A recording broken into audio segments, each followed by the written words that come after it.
మన్యం జిల్లా కొమరాడలో తీవ్ర విషాదం చోటు చేసుకుంది. జంజావతి రబ్బరు డ్యాంలో ఈతకు వెళ్లిన ముగ్గురు యువకులు గల్లంతయ్యారు. గల్లంతైన వారి కోసం పోలీసులు గాలిస్తున్నారు. గల్లంతైన వారు శివుని గ్రామానికి చెందిన గోవిందనాయుడు, ప్రతాప్ శరత్ గా అధికారులు గుర్తించారు. పోలీసులు కేసు నమోదు చేసుకుని దర్యాప్తు చేస్తున్నారు.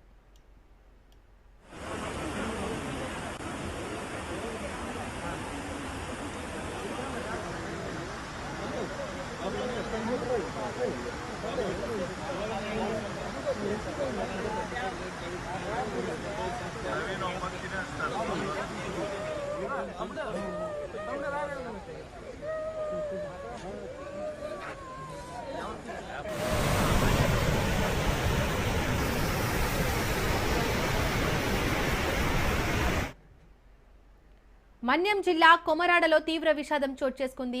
జంజావతి రబ్బరు డ్యాంలో ఈతకు వెళ్లి ముగ్గురు యువకులు గల్లంతయ్యారు. గల్లంతైన వారి కోసం పోలీసులు గాలిస్తున్నారు.